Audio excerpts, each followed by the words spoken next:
सोने के कलम से लिखी जाने वाली बातें। किसी दोस्त को कर्ज देने से पहले ये सोच ले कि आप दोनों को खो सकते हैं। अपनी याददाश्त पर भरोसा न करें।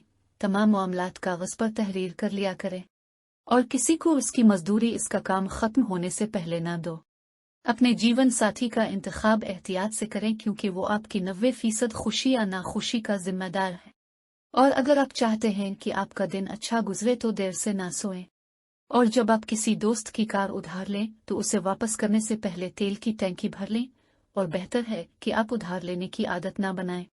और मोबाइल फ़ोन को अपनी ज़िंदगी के खूबसूरत लम्हात बर्बाद न करने दें, जैसा कि ये फ़ोन आपकी सहूलत के लिए बनाया गया था, ना कि इसके लिए जो आपको काला मैसेज करता है। और जब आपकी वालिदा कहती हैं कि आपको ऐसा करने पर पछतावा होगा, तो आप अक्सर पछताएंगे। और बहादुर बनूं, और अगर तुम बहादुर नहीं हो तो बहादुर बनने का दिखावा करो, कोई भी फर्क महसूस नहीं करेगा। और जब आपको कोई अच्छी किताब नजर आए तो उसे खरीद ले, भले अपने वो पहले से पढ़ रखी हो या ना हो।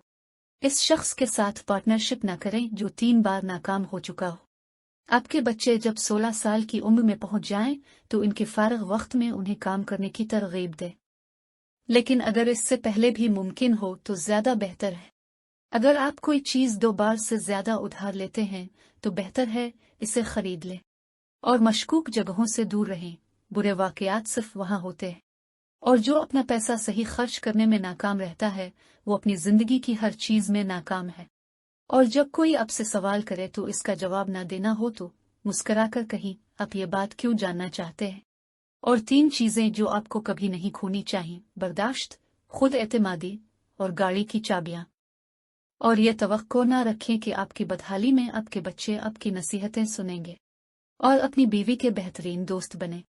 और कभी ये ना कहना कि मेरे पास ज्यादा वक्त नहीं है। तमाम अजीम लोगों के पास 24 घंटे थे और इसमें इजाफा नहीं हुआ। और अपने बिस्तर के करीब हमेशा एक पेंसिल और सफेद कागज रखा करें।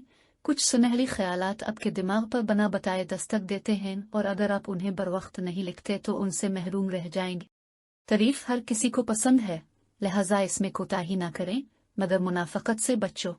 और जब आप अपने बच्चों के साथ खेलते हैं तो उन्हें मौका दे कि वो खेल ही खेल में आपसे जीत सके।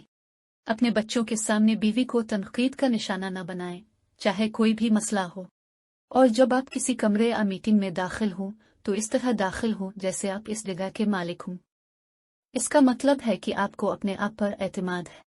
इनकार करना सीखो, लेकिन इसकी आदत न डालो। और जब सब शर्म से खामोश हो जाएं तो खड़े होकर अपनी खूबसूरत राय का इजहार करें। अपने नाकदीन को जवाब देने में वक्त ज़ाय ना करें। और अपने माली मामलात पर उन लोगों से बात ना करें जिनके पास अब से बहुत ज्यादा या फिर बहुत कम है।